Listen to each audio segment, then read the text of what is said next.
Good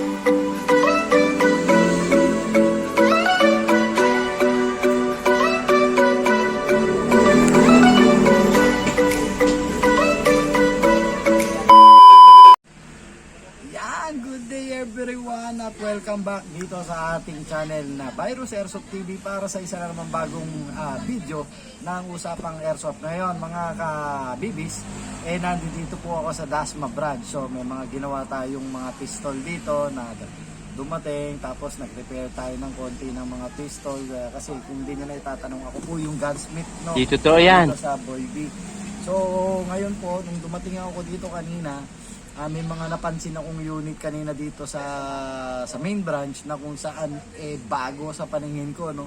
So bago ko lahat i-introduce sa inyo yung bagong unit na natin, pambansang intro po muna tayo.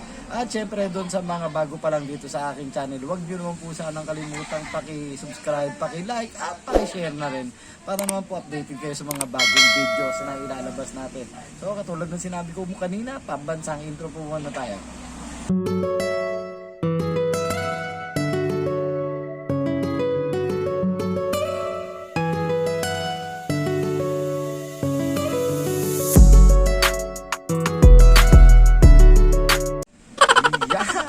Tapos na yung ating pambansang intro at syempre dito sa Dasma dito naman sa kabilang tabi ko yung magandang airsoft natin. So i-reveal na natin, no?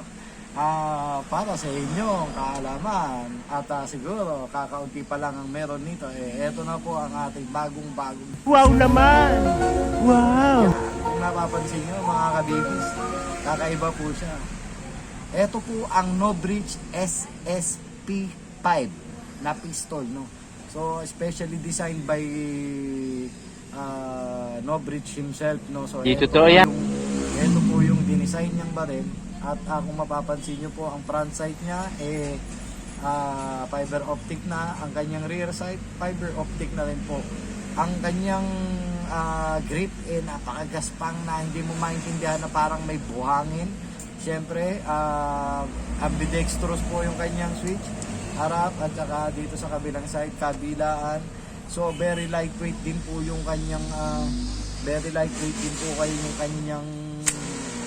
weight, no, hindi siya ganun kabigat. So maganda rito as usual, ito po yung kanyang violet na gas rope which is anti-freeze na.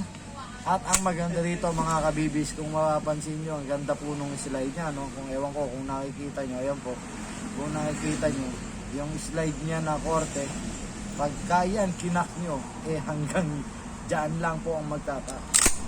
Ay sorry. So ayan po yung kak nya, no? Kung mapapansin niyo, yan po yung kanyang cocking position. So ganyan din po yung kanyang blowback position mga kabibis, no. Ito po ay naka anti-freeze loading nozzle din. So yan po yung mga features na maganda dito sa No Bridge na SSP5. At isa po sa napansin kong maganda, no, kung mapapansin ko dito sa unahan, ito pong outer barrel niya twisted na. So twisted outer barrel na, hindi nyo na po kailangan ng fix na outer barrel dahil ito pong buong harap niya hindi po siya gumagalaw. Stable po siya. Ito lang pong gumagalaw sa likod niya, which is yung slide niya lang, tapos ito pong loading nozzle. Siya lang po talaga yung umaatras. So kung i-release po natin yung slide lock niya, siya lang po ang nagalaw. So ito lang po ang naatras. Hindi po naatras yung harap. So hindi po malikot yung kanyang buong barrel at saka yung buong harap, no. Yung inner barrel niya po black black inner barrel na, which is alam ko is upgraded na ang black inner barrel. So again, twisted po yung kanyang outer barrel.